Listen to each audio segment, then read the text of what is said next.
Hi Kids! Good evening!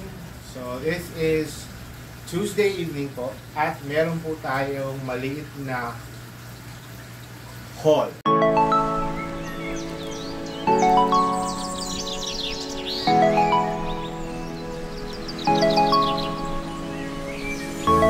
Hindi na siya unboxing kasi natanggal ko na sa packaging.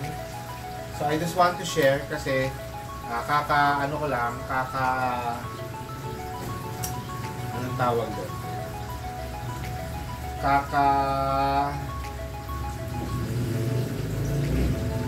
Kaka-install ko lang ng Temu na app. Okay? Tapos sabi niya may free ganyan amount. Tapos pili ka kaya. So namimili ako ng mga products. So eventually at the end, parang may lumabas ako na parang total na 300 pesos, 310 kasi free daw ang shipping. Tapos eventually, meron na naman lumabas. Oh, because of that, you have another free. Hanggang umabot siya ng 800. So anyway, ang consistency, marami namang items actually. Hindi lang worth 800 yung items, pero mukhang okay naman, mukhang worth it naman. Pero hindi siya mukhang discounted. Okay? Anyway, so ano ito? Meron akong 3 gunting. By the way, ayan. Nakita ko pala yung ito yung 3 gunting na sinasabi ko sa inyo or kitchen shears. So ito po ang itsura niya. Actually maganda siya. Kaya nga ito yung una kong binili. Ito yung una nagpa-mine sa akin. Ayan. Ayan. May lalagyan siya. Mukhang matalas. Kasi yung gunting namin sa kitchen malapit ng magano. So bakit 3? Kasi lumabas siya 35 pesos lang isa. Tapos yun nga, siguro yung dalawa mapupunta sa kitchen, isang gagamitin. Actually hindi pa gagamitin dahil meron pa maganda pa yon. So reserve yung dalawa. And then ito, pang regular use namin dito sa bahay.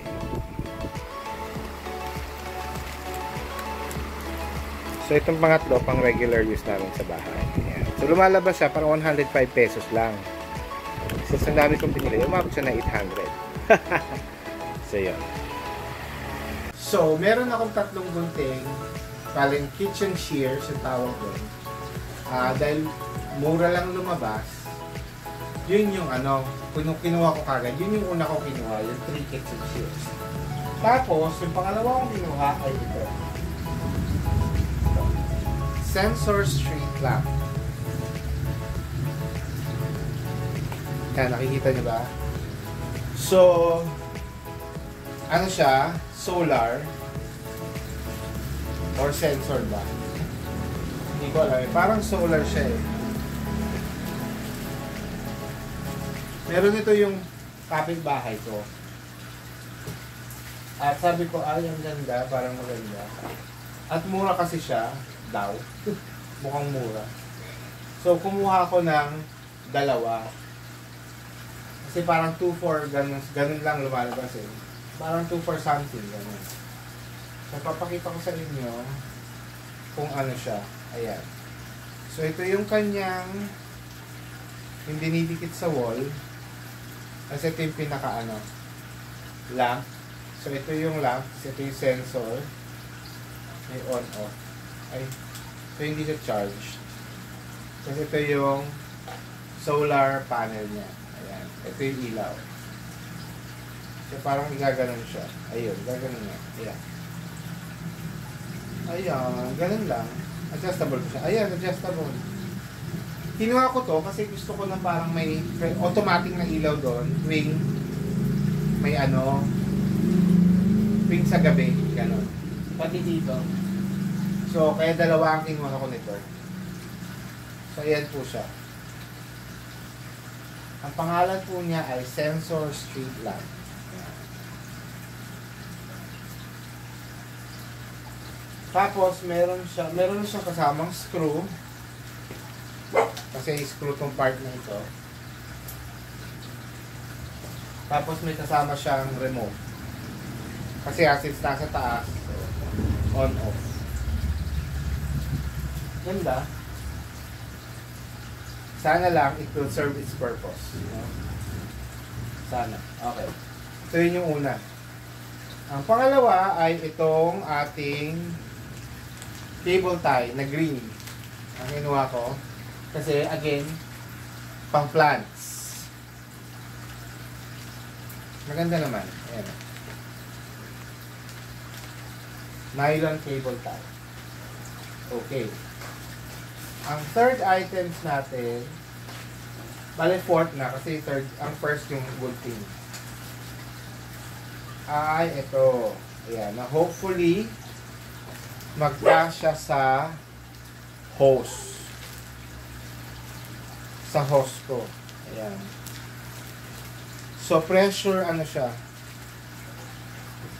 Pressure adapter sa hose. 2 piraso. Pero plastic lang pala siya. Ah, ito pala. Hindi pala siya 2. 2 piece, pero isa lang siya. Ayun. Yan. Kasi para siyang barel. Sana.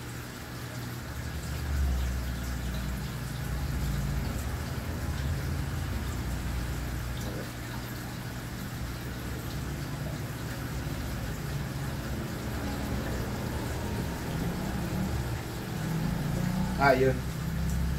Madiin lang. So, parang pagka ano, so, 2 piraso siya. Nasa screw siya dito. Ayan. Ayan. Tapos siguro ito, screw din. Siguro sa adjustable, sa gusto mong paglabas ng tubig.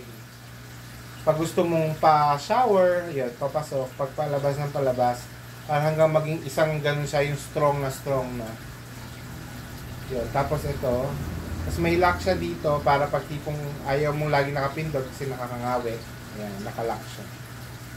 Ayan. Tapos ganun lang pag ayaw. Hopefully lang ako nga, ito, sana, ito ay magkasya sa hose ko. Usually, ito yung parte na to ang hindi nagkakasya. Pero, parang sensitive siya. Madali siyang mabasag pag mabagsak. So, kailangan ingatan. So, this is the fourth item. Lastly, ay ito. Okay, susubok lang muna ako nito kasi dati ko pa gustong bumili nito. Eh, since nagkaroon ako ng free daw sa Temu, kumuha ako. Pero mukhang mas mahal. Okay, ang tawag daw dito ay... Ano nga pa tawag dito?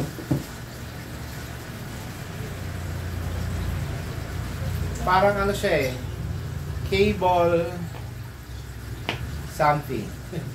Okay, so ano siya, parang ito oh, yung parang nakatirintas na alambre, kaya mas makapal siya, okay? Tapos meron na siyang ganito na lock, ayan oh, itong lock na to, para pag ikakabit mo siya sa ano, so di ba, meron akong parang pinagawa na alambre, pinakabit ko yung alambre lang na gano'n, nasa kabitan ng aking mga ganito yung garden lights. Eh feeling ko nakalundo na kasi siya. At saka feeling ko anytime bibigay na siya. So susubukan ko to kasi ano to oh, nakabalot siya sa plastic. May balot siya. May balot sa plastic kasi may ganito na siya.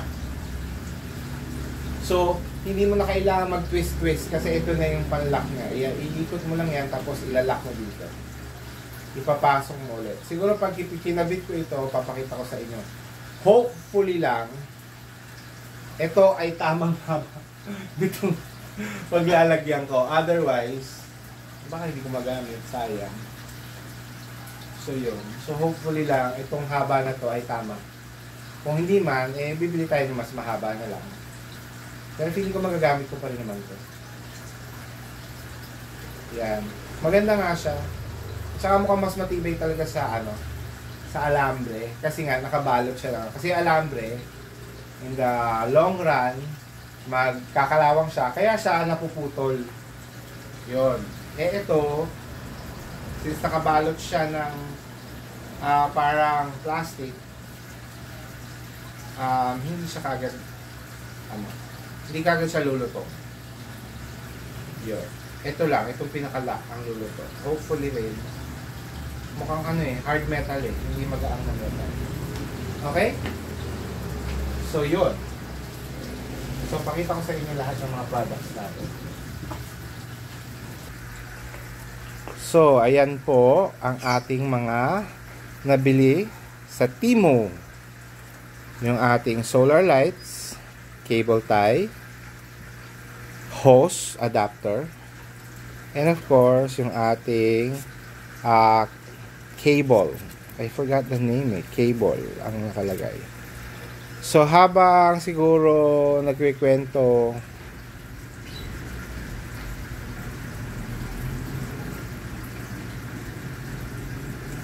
so, ayan po.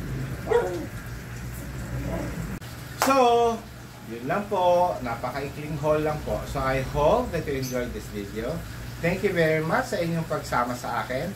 This is Plant Tatay Barry of Antipolo saying, bye, Plant Kids!